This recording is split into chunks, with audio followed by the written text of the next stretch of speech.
kita kumpulkan untuk kemudian dibekali tentang kebangsaan, ya, tentang kecintaan kepada NKRI, bagaimana mereka bisa menolak berita-berita hoax.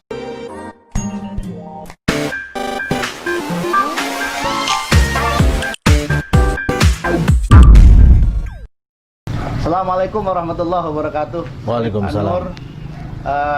Kembali lagi bersama kami di Ngobrol hari Sabtu, Ngobras.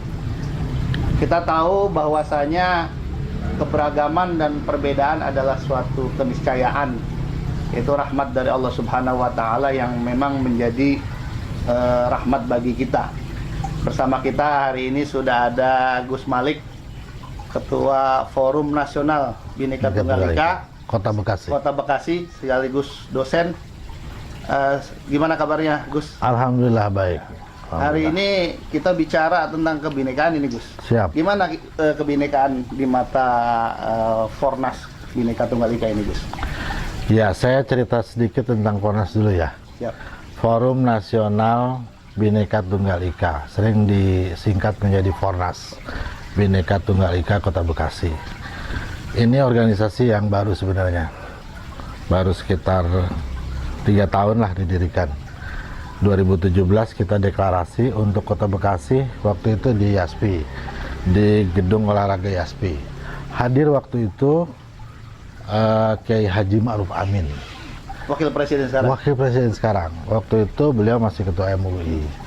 Kemudian dari unsur Katolik dan Protestan juga. Jadi lintas agama ya, Lintas Gus, ya? agama. Jadi forum itu memang saya anggap sebagai forum yang sangat mewah karena terdiri dari berbagai agama, tokoh-tokohnya kumpul, dan waktu itulah kita deklarasikan Forum Nasional Bhinneka Tunggal Ika Kota Bekasi tahun 2017. 2017. Nah, untuk apa didirikan?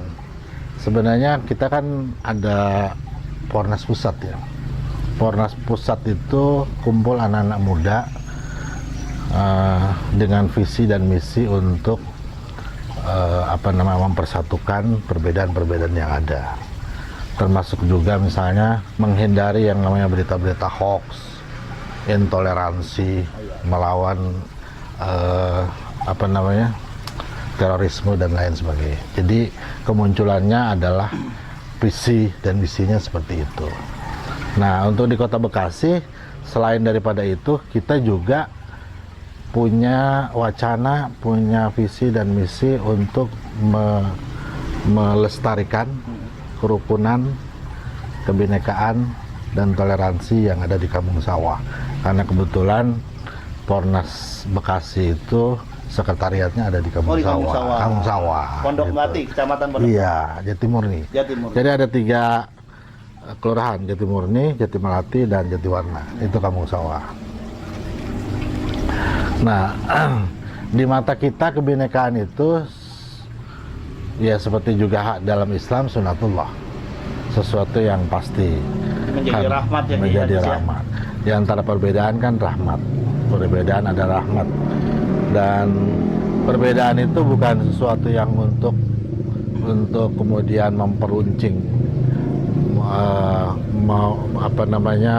menjadikan orang semakin jauh, tapi justru kalau perbedaan itu di-manage sedemikian rupa, seperti halnya Indonesia, ini menjadi aset yang luar biasa gitu. Ya, termasuk di Kampung Sawah. Berarti ini satu nafas dengan para pendiri bangsa ini ya, Gus ya? Iya. Artinya Iya. Negara Indonesia ini yang memang dengan ribuan bahasa dan macam-macam perbedaan, ini kan disatukan dalam Bhinneka Tunggal Ika. Berarti kan satu nafas. Berarti ini menjadi penerus perjuangan dari para pendiri bangsa ini. Iya, iya, betul. Jadi kita memang ingin mengejawantahkan, mengimplementasikan jadi mimpi-mimpi para founding fathers, pemimpin kita, yang mereka tahu bahwa Indonesia ini punya perbedaan, punya keragaman, majemuk, dan itu adalah sesuatu yang harus dipersatukan. Dan dalam Islam juga kan sama. Iya. Ada ayat mengatakan inna khalaqnakum min dzakari wa unsa wa ja'alnakum syu'uban wa qabaila lita'arafu inna akramakum indallahi atqakum. Bahwa Allah menciptakan manusia itu dari jenis laki-laki dan perempuan, bersuku-suku, berbangsa-bangsa. Untuk apa? Untuk dipersatukan, bukan untuk kemudian bercerai-berai. Ya. Jadi kalau Allah berkehendak menciptakan manusia dari satu jenis, kan bisa aja Homogen lah ya. homogen. Tapi ternyata kan enggak. Untuk apa? Untuk kemudian bersatu, bersama-sama membangun.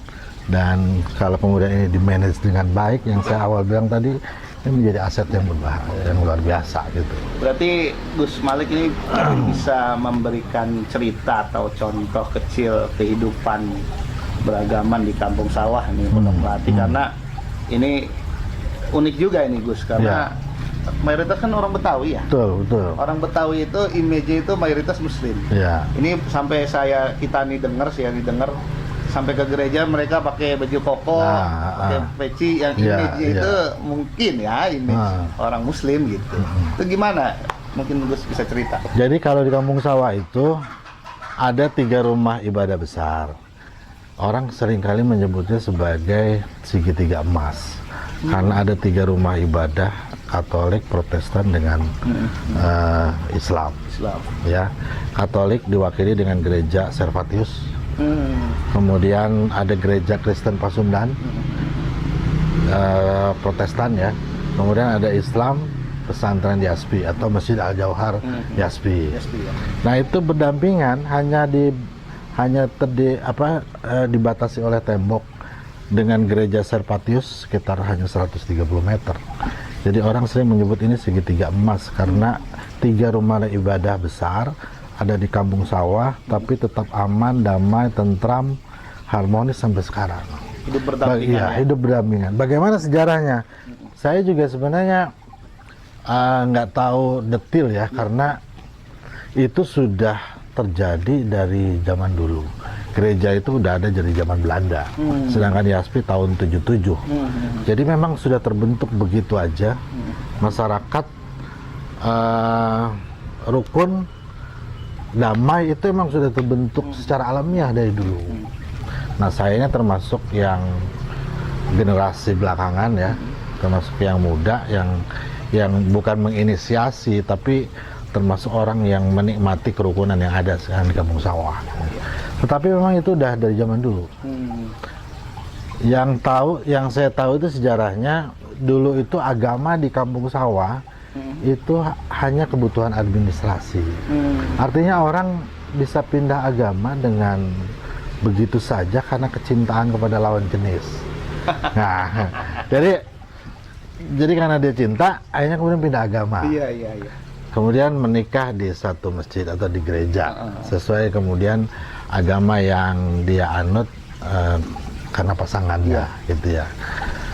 Nah, akhirnya kemudian itu membentuk persaudaraan. Bahkan dari zaman dulu juga banyak yang sudah terbentuk saudara tapi berbeda agama gitu.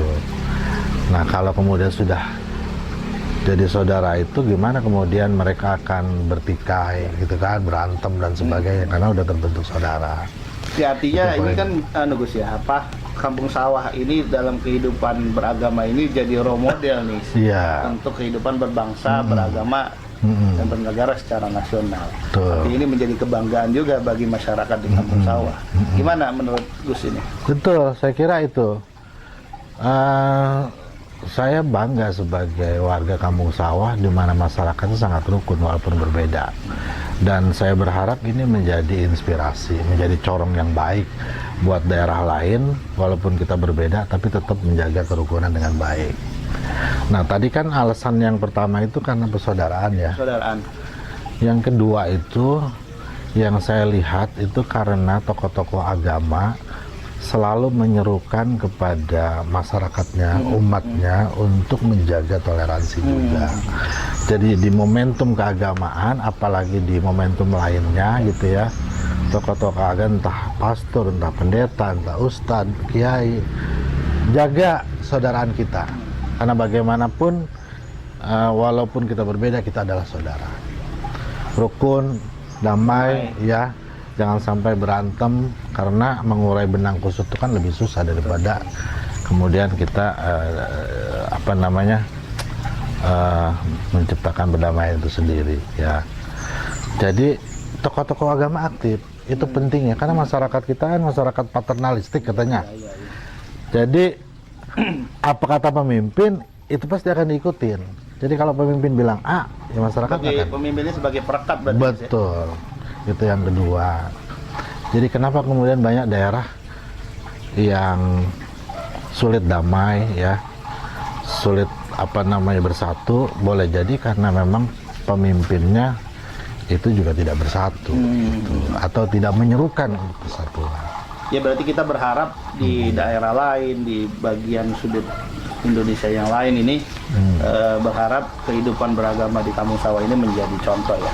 Terakhir Gus, ini mungkin ada saran atau nasihat jangan buat generasi sahabat sohib-sohib nih, Ya. Nur yang generasi muda ini ke depannya bagaimana?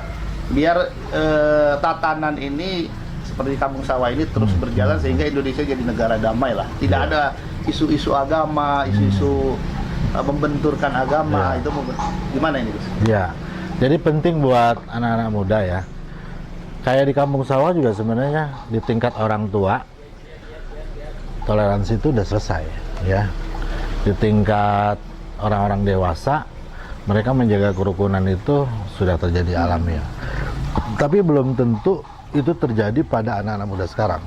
Karena gempuran berita-berita hoax tadi itu, media sosial yang banyak juga tidak bisa dipertanggungjawabkan kebenarannya, itu langsung masuk ke HP mereka. Ya kan, diterima tanpa ada filter. Nah, itu bisa berbahaya gitu ya.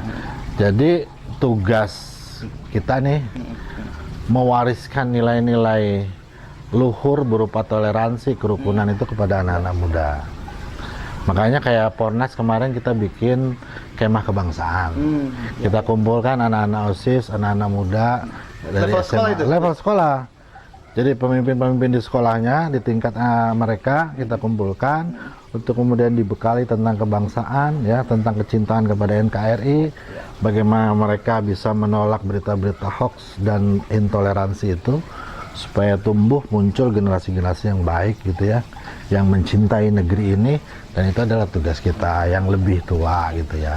Amin, saya kira itu, termasuk para santri semua. Saya kira dengan jargon-jargon agama yang selama ini diajarkan tentang bagaimana kita harus menumbuhkan kebersamaan, keragaman, saya kira santri harus menjadi garda depan untuk terus mengingatkan teman-teman yang lain bahwa keragaman harus dilestarikan, dijaga agar kemudian tumbuh perdamaian di daerah kita dan juga Indonesia. Baik Gus, Sohib Anur, demikian hari ini bincang kita dalam ngobrol di hari Sabtu. Kita ketemu lagi pada narasumber dan sesi yang berbeda. Assalamualaikum warahmatullahi wabarakatuh. Waalaikumsalam.